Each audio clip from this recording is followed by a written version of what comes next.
On a calm night, with the wind at a minimum, and you are almost at that point of sweet sleep, you will hear crying from outside. It will sound like a baby or a toddler crying. Sometimes the baby will be crying and calling for help. You, being the good Samaritan, goes outside to help the little baby. Just as you reach the baby, he looks up at you with red eyes and a mouth full of razor-sharp teeth.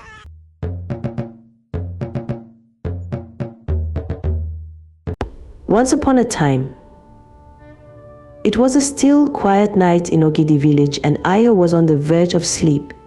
Just as she was about to fall asleep, a faint but distinct cry echoed through her window. At first it seemed like a child calling for help, but something about the sound sent chills down her spine. The cries were soft and pleading, as if the child was stuck in a nearby bush, crying for someone to save it. She sat up, heart pounding, trying to convince herself it was just her imagination. But the cries continued, growing louder, echoing with a chilling desperation that tugged at her instincts. Unable to ignore it, Ayo got out of bed and grabbed her flashlight and tiptoed outside. Slipping on her slippers, she followed the sound toward the bushes, her heart racing in her chest, determined to help the child in need. As she stepped outside, the air around her felt thick with unease. The cries grew louder, pulling her deeper into the darkness. When she reached the clearing near her house, she saw the small figure of a child crouched on the ground. Its face was childlike, but its eyes were an unnatural red, and its mouth opened to reveal rows of razor-sharp teeth. Terror seized her, but before she could scream, the creature lunged at her, and everything went black. By morning, there was no trace of her. Whispers filled the village. Ayo's family reported her missing, and though they searched everywhere, not a single trace of her was found. Stories circulated about the bush baby, known as Egbere, a mysterious creature rumored to lure people with cries, only to devour them or drag them to hell. Some villagers claimed that Ayo had been a victim of this creature. Others speculated about the bush baby's mat, a mystical item said to bring unimaginable wealth if stolen. Yet no one dared to even consider taking the mat, knowing the curse that came with it. Her disappearance became the latest mystery in a string of strange events that had plagued the community. Before we continue, have you ever heard tales or stories of the cry of the bush baby, Egbere? Kindly let me know what you have heard in the comment. Ayo's disappearance left a heavy air of dread hanging over the village. Mothers warned their children to stay indoors after dark, whispering stories of the bush baby, the creature that lured people into the night with its eerie cries. The elders spoke of a creature that feasted on those who strayed too close, dragging them into the underworld. But some dismissed the tales as old wives' stories, thinking Ayo must have wandered off and would eventually return. Omachi, a young woman known for her bravery. She scoffed at the idea of a bush baby, refusing to believe such superstitions. But that very night, as she prepared for bed, she too heard the cries, a soft pleading sound like a lost child. Determined to prove it was nothing more than an animal or mischievous child, Omachi ventured outside, unaware of the horror waiting for her. Omachi followed the cries to the village edge, her flashlight piercing through the dark. Her heart raced, but she refused to let fear control her. She called out, asking if anyone was there, but all she heard in return was a faint giggle. A small shadow emerged, looking like a toddler wrapped in a cloth. As she knelt down, trying to get a better look, the childlike figure tilted its head and smiled, revealing those same red eyes and needle-like teeth. Omachi staggered back, the flashlight slipping from her hand as the creature crawled toward her. Her scream was swallowed by the night, and by morning she too had vanished. Her disappearance solidified the village's fears. No one ventured outside after dark anymore. Not even the bravest souls, but the cries continued each night, beckoning, daring anyone to answer. With fear gripping Ogidi, the villagers gathered to seek advice from Baba Adi, the oldest and wisest man in the village. Baba Adi had lived long enough to remember the bush baby, Egbere's last appearances decades ago.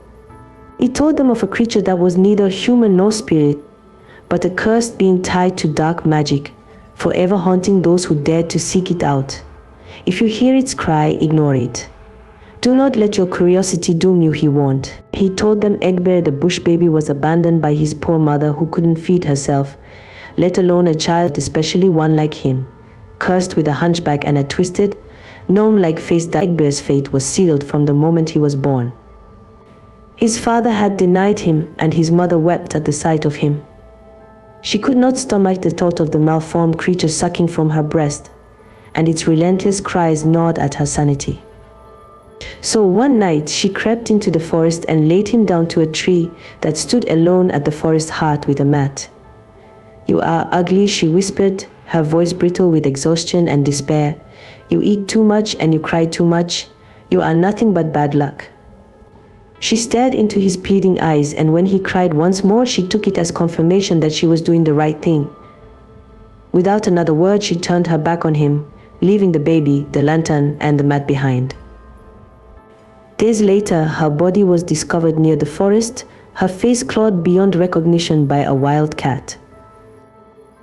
He also shared the legend of the bush baby's mat, a mystical item the creature carried, said to grant wealth to anyone who could steal it and endure the bush baby's nightly cries. But such wealth came at a steep price. The cries would drive the thief to the brink of madness. Baba Adi urged the villagers to ignore the mat's allure, but the promise of riches lingered in the air, tempting those who struggled to make ends meet. Would you ever follow the cry of a baby at night? Let me know what you think. The legend of the mat planted a dangerous seed in the mind of Choma, a widow who struggled daily to provide for her children.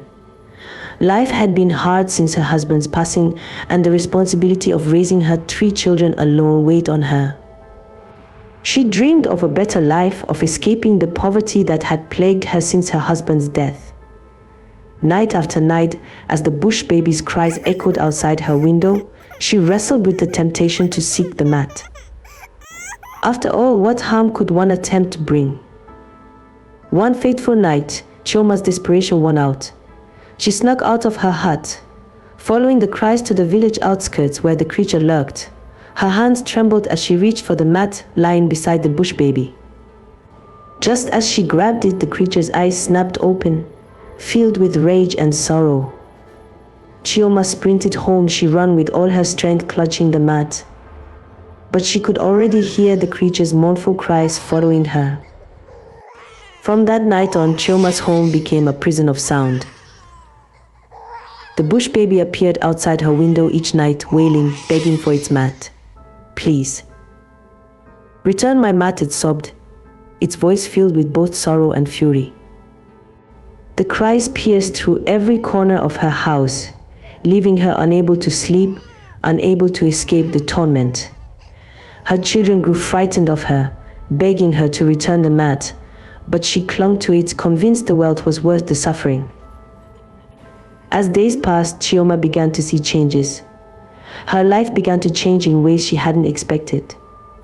Strange gifts started to appear: bags of rice, bundles of money, and even clothes that seemed to have come out of nowhere. Her business flourished, and she found herself surrounded by wealth she had never imagined. But with the fortune came a deep sense of dread. The bush baby's cries never stopped, and every night they grew more urgent. Choma couldn't sleep, couldn't rest, and her health began to deteriorate.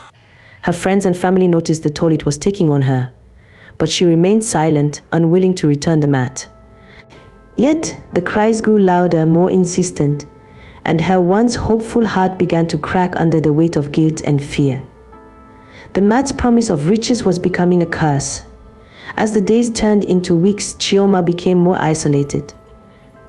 She couldn't trust anyone, couldn't explain the strange gifts or the deep fear that now clung to her every waking moment. The mat had given her wealth, but it had taken something much more precious in return: her peace of mind. The bush baby's cries were no longer just outside her window, they were in her dreams, in her thoughts, in every corner of her mind.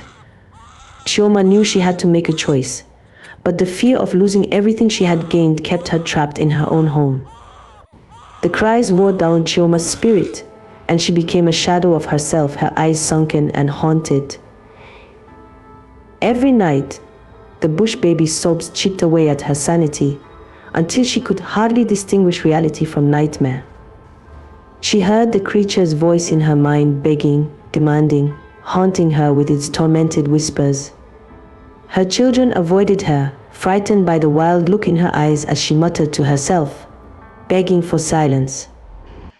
Neighbors began to whisper, claiming she'd been possessed, that she had been cursed. Choma clung to the mat, her only comfort and torment, convinced that if she could endure a bit longer, the bush baby would leave her, and she would finally be free to enjoy her fortune. One night, at her breaking point, Choma snapped. She flung open her window, screaming at the creature lurking in the shadows, pleading with it to leave her in peace. But as she screamed, the bush baby only cried louder, its voice filled with an ancient sorrow that echoed through the village. Its eyes glowed like fire, and its mouth twisted into a snarl, showing its jagged teeth. It didn't cry this time. Instead, it spoke in a voice that chilled her to the core. "Return my mat, or your soul will be mine forever." The terror that gripped Choma in that moment was unlike anything she had ever felt. The creature's words echoed in her mind as she stood frozen, realizing that she could no longer endure the cries, the torment, or the darkness that had consumed her. She had sought wealth, but in doing so, she had invited a curse into her life. She fell to her knees, begging the bush baby for mercy, pleading for a way to undo her mistake. Desperation overtook her, and in a moment of clarity mixed with fear, she decided there was only one solution: to return the mat and beg for her life back.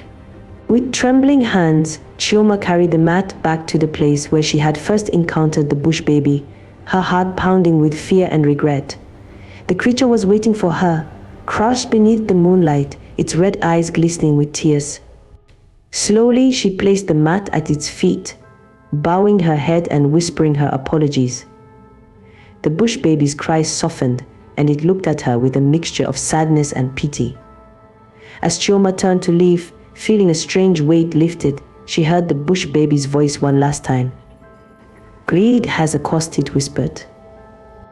The next morning, the villagers found Choma wandering, her mind shattered, unable to remember her own name or her children. Though she had returned the mat, the price of her greed had claimed her mind. Her brief wealth faded, and her story became a cautionary tale, a reminder that not all riches are worth the price, and some legends are best left alone. Choma became a cautionary tale, a warning to those who might be tempted by the lure of easy wealth. No one in the village dared to go near the woods after nightfall, and the legend of the bush baby grew, each telling more chilling than the last. Those who had once envied her fortune now pitied her, sensing that the ordeal had left a scar that would never fully heal. Thank you so much for watching and listening to this story. I would like to know the country you are watching from.